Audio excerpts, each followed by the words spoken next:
everybody, welcome to my channel. My name is Sharon and this is a channel that is dedicated to all things related to narcissism. I make videos every Monday, Wednesday, and Friday on all types of topics related to narcissism. So if you haven't already, please take a moment to subscribe to the channel so you don't miss any videos. I would really appreciate it if you gave the video a thumbs up. It's a free way you can help me out. And definitely don't forget to leave a comment because I like to read what you have to say. All right, you guys, this video was supposed to come out yesterday, and I'm so sorry that it didn't. I could not get this video out. I tried. I must have done 30 or 40 takes yesterday, and then it was time for me to go to work, and I could not get it out. So, God willing, you're listening to this video right now that I'm making later on today on Saturday. I have news to report. I'm not divorced, so I'm not divorced yet, but I had my second mediation with my ex on Monday and we came to a verbal agreement. What that means, drum roll please, is if everything goes well, which when I say everything goes well, my attorney has to draw up the agreement. We both have to sign it. It has to be notarized. It has to go before a judge. All that goes well, I will be back here in a few weeks to tell you that I am officially divorced. I also have news from Joe as well. We actually thought that he was going to be officially divorced this week. He isn't yet, but he also is within weeks of it. So Joe and I together will be divorced around the same time. So it's almost over for both of us. I'm going to be on here. Even Joe said yesterday, he said, Sharon, we are going to celebrate. And it is going to be a celebration. As odd as that sounds. You know, Joe has said before that getting a divorce from a narcissist is the greatest accomplishment of your life. And that sounds wrong to say. It doesn't seem right. Isn't divorce a failure? Not when you're dealing with a narcissist. It just isn't. When you're with a narcissist, you know, Joe and I always say you're in an entanglement, not a relationship, because that's what it is. You're trapped. You're with, the narcissist is not human. They're a creature. They are evil to their core. You essentially have to escape. You know, I saw this video one time and a bird was in the soccer net and this poor bird, it was thrashing around trying to get out. And as it was thrashing around, it would wound itself tighter and tighter. It was horrible, this poor bird.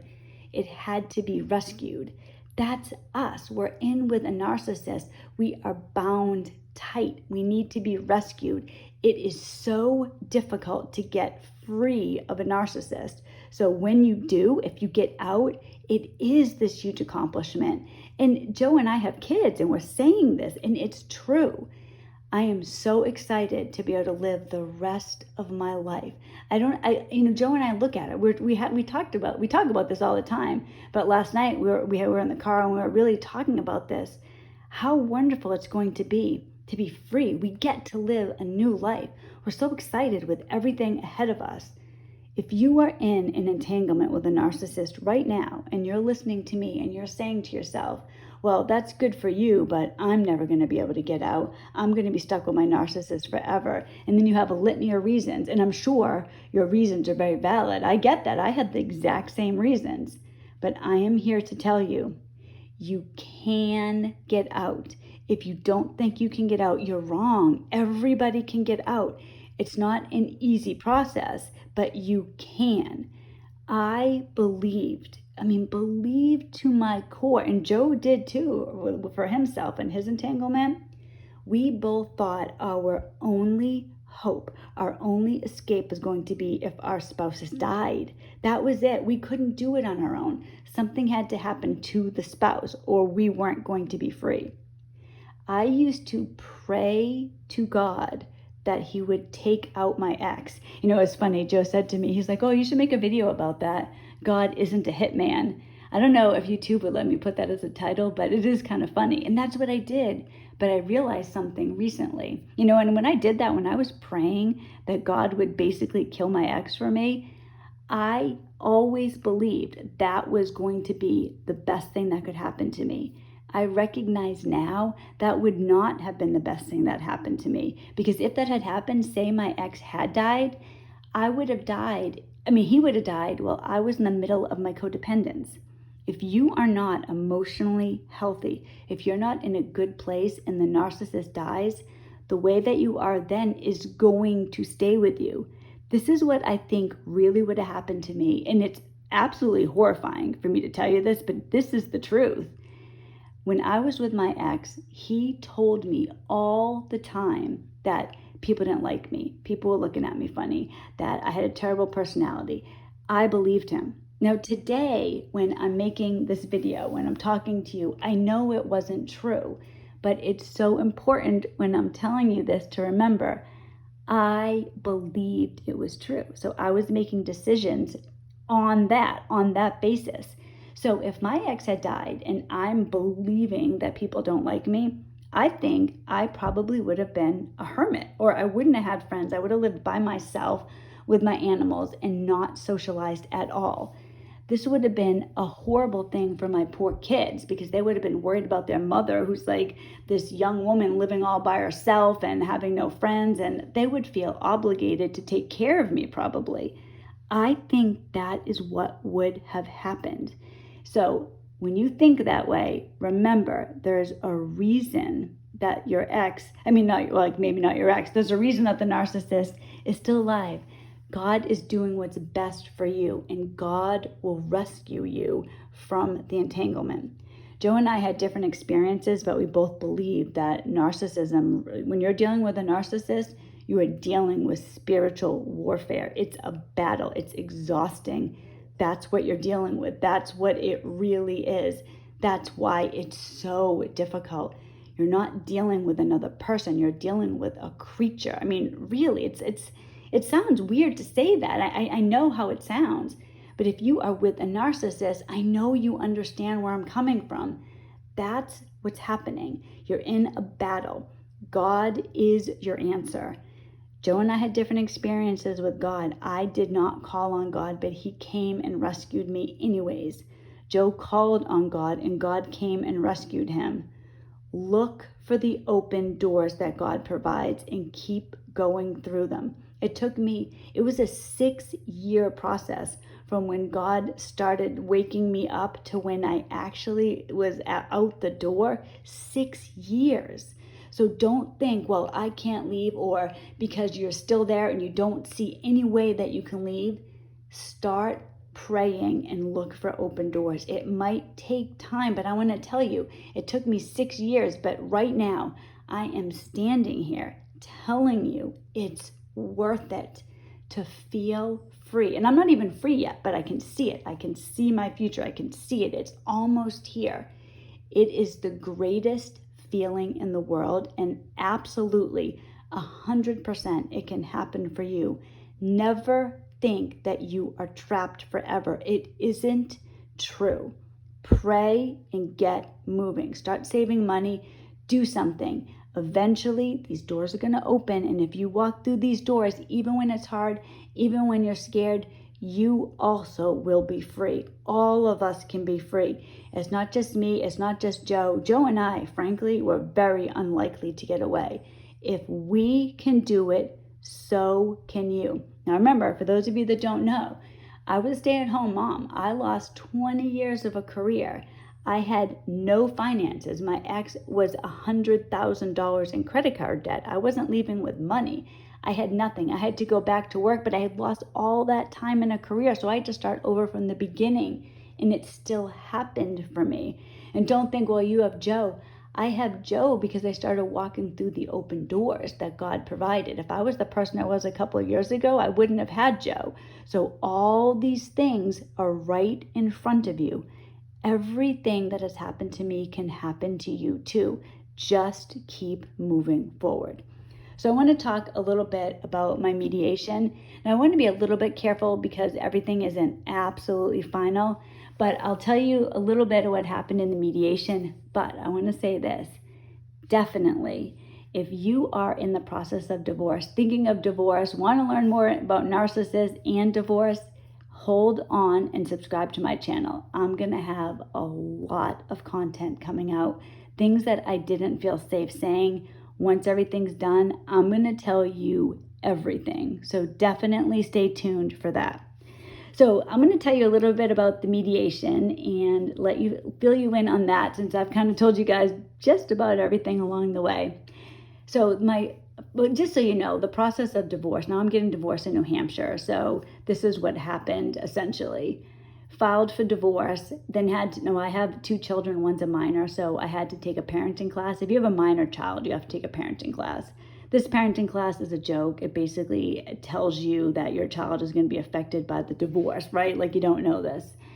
Then it's mediation. Mediation is when you and your ex hire a neutral third party and they try to help you decide the fate of your family, essentially. Custody of the kids, child support, alimony, contents of the house, as what's going to happen with insurance, all that type of stuff. That's what the mediator does. If that doesn't work, then you have to go to a judge and a judge decides your fate. So the mediation, we paid for 4 hours of mediation. It was 2-hour sessions. The first one was 100% related to my son. My ex, who has no relationship with my son, hasn't even seen him, spoken to him, had no contact with him for over 2 years, suddenly decided at the first mediation that he actually wanted a relationship with his minor child. He didn't mention the other child, the child that he could do anything he wants because she's an adult. The minor child that the court has some rule over, he decides he wants this child. He went in there, guns blazing. I alienated him from his son. I did all these horrible things. That's why he doesn't have a relationship with his son. The truth, and many of you know this if you followed my channel, my ex decided he wanted nothing to do with both his kids when I told him 2 years ago that the kids didn't want to see him. When we first split up, which was December of 2019, between December of 2019 and May of 2020, my ex saw the kids a couple of times, each time initiated by me, and we had dinner with my ex. My kids told me at one point, or it was around May, that they didn't want to see him anymore. So I told my ex, because every time he was with us, he wouldn't talk, or he was rude, or he would get in a fight, that type of thing. So the kid said, I don't want to see him. So I told my ex this, and his response to that was, well, screw them. He then proceeded to give them a silent treatment until mediation. Then he decides that it's actually all my fault. It's not his fault, it's all my fault. He wants to have his son, he wants custody, he didn't say custody, I'm sorry, he didn't say that. He wants visitation, all this stuff. So my attorney told me, and this is something that I'm going to make a future video on, if you have anybody who wants a relationship with, if you want to have a parent who wants a relationship with their child, it is inconsequential what the parent has done. It is inconsequential what the child wants. It's inconsequential to anybody except the court to say, yes, your child and you deserve a relationship, irregardless of any factors. If you want it, you should have it. That's what the state does. If you have an abuser as an ex, that abuser has every right to your child. It doesn't matter what you think or what your child thinks. The abuser comes first. My attorney told me, if you get in the way of your son's relationship with his father, you're going to lose your son. I want everybody to know this going in. You need to tread very, very carefully. So what ended up happening in the first mediation, it took 2 hours for this. My ex was allowed to email my son 1 time a week. He was then also going to start child support payments. In the 2.5 years we've been separated, my ex has not given me a dime towards the kids, literally nothing. He did most months pay our mortgage. Now the mortgage was $3,187. That's what he usually paid. Now, not all the time, but usually, but nothing else. That's why I went back to work. And I'm not complaining about going back to work, just so you know. The reason I'm even mentioning this is because it was a big lifestyle change for my family. So this is how that was. And since that meeting, my ex now owes me $1,983 in back child support. He never paid it. He's been emailing my son more than once a week. He actually ruined the relationship further. The very first email, my son responded to him. No, he didn't. My son does not want a relationship with his father. The very first email, he responded and told him, he acknowledged that he received the email. My ex wrote another email. The second email, my son said, I don't know what type of relationship I want with you. My ex immediately ignored that and started barraging my son with questions. And then my son said to me, I don't want to reply to him. Do I have to reply to him? Is the court going to make me reply to him? So I told him it's up to him. The way that it was worded, it's up to him if he wants to reply. I just personally can't get in the middle of it. So my son stopped replying to him. Now my ex just sends a weekly email that says, it's something along the lines of, hi son, I hope you respond to this. Love, Dad. I mean, that's it. Like, he doesn't really want a relationship with my son. I think he just wants to upset me is really what it is. He's not even, what can I even say? I mean, would you do that if you want to have a relationship with your child?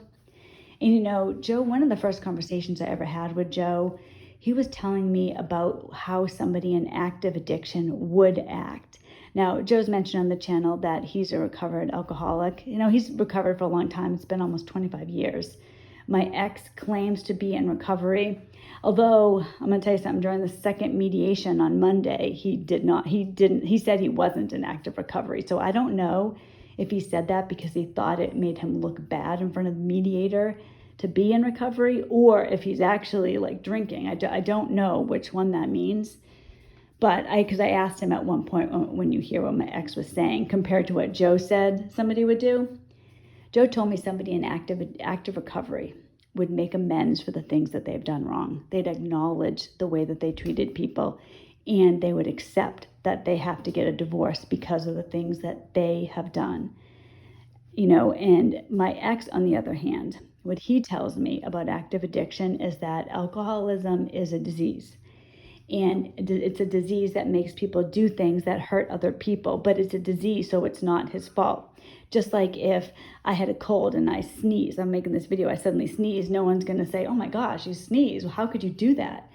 Similarly, you're an alcoholic. Yeah, of course, you lie, you cheat, you steal. That's what you do. That's what the disease makes you do. My ex implied that because if you're an alcoholic, you're always an alcoholic, that he'll always have this disease. So I can expect that he's going to lie, cheat, and steal for the rest of our life together. And I should be okay with that because it's a disease. And if I don't accept this, then I just don't understand. I'm unfair. I'm a bigot. I don't know. Like, there's something wrong with me for not being cool with that. So I have Joe telling me this is how somebody what they would do. They would probably give you more than they had to acknowledge the things that they have done wrong. You got kids, like you weren't working. I'm sure he'd probably give you more of the house or something like that. That's what they would do. Not my ex. So I'm going to tell you briefly what happened, what my ex wanted. The second mediation, he came in guns blazing. Are you ready for this, you guys? He wanted $50,000 from me. That's what he wanted. He believes he's owed $50,000 by me for several reasons. One, he has to pay $645 in child support every other week, which he hasn't paid, but that's the amount. The mortgage was $3,187. He's now claiming that when he paid the mortgage, that was child support. So he wants the difference because he actually only has to pay like $1,200, like roughly $1,250 a month, but he paid $3,000. So he wants that difference. He wants that. I have a snake breeding business. He put a value on all the snakes himself, and he wants half of the value that he says the snake breeding business is worth. And he also wants some contents. He wants half of some contents from the house. Oh, also, the day I left, all right, I can't remember now if I took $600 or $700 out of a joint checking account. He wants that money back. This is what he wants. So he had it calculated to, I owe him $50,000. If I give him $50,000, he'll agree to the divorce. So I was able, with the mediator's help, and God, you guys, I have so much more to tell you about this, but I was able to get it where, there was one more thing too. My ex, I've mentioned before, he had $100,000 in credit card debt that he did behind my back. That is now $38,000 because he has not paid this at all. So the credit card companies have made deals with him and tell him it's $38,000 now. He wanted me to pay half of that. So he wants half of that. So all of the stuff, he has it calculated. That's what I owe him. So what the final mediation ended up coming down to is we are going to split the house 50-50. He's going to give me, I say he's going to give me, he hasn't done this yet, $645 every other week.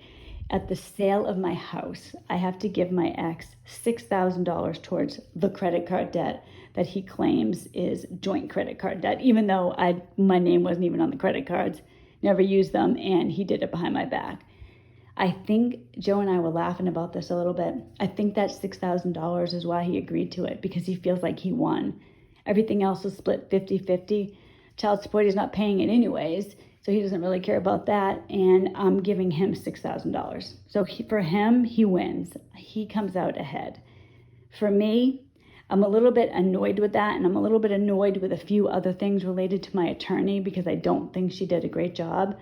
But at the end of the day, also, more importantly, I can't believe I didn't say this, I was thinking all the finances. I have full custody of my child. So my minor child, I have full custody, full decision-making, everything related to him. My ex is still with the email once a week and visits if my son wants it. So all in all, I think it was probably the best that I was going to get. I think I could have done a little bit better financially, which I'm going to talk about in future videos, but all in all, I have my child and I'm going to owe my ex $6,000. But, Joe was talking to me last night and he was like, you know what, Sharon, you didn't, because I'm also going to get half of my ex's retirement, which is about $150,000. I didn't think I was going to get any retirement. I didn't think my ex had any. He specifically told me he did not have any retirement. He lied to me about that. It came out in the financial disclosure. So I ended up getting more than I thought. I thought I was leaving this marriage with child support only and half the house. That's what I thought. And the first time I met with my attorney, I can remember leaving there, calling Joe and sitting in a church parking lot crying on the phone because when I was telling her how he has this $100,000 in credit card debt, she's like, well, you're gonna have to pay half of that. So I thought that I was going to leave this marriage with half a house that God knows that there were any liens on it or anything, and I was going to owe half of a credit card debt. I remember I hadn't worked in 20 years, so I don't have a thriving career behind me. I wasn't going to get alimony because I'm in a relationship. It's just going to be $645. Well, I didn't know the amount then, but I knew I'd get child support for my son, but that was it. That's what I expected to leave with. So I have to remind myself that it's actually better than I thought because I'm getting the retirement, but I think that $6,000 that I have to give my ex bought me my freedom.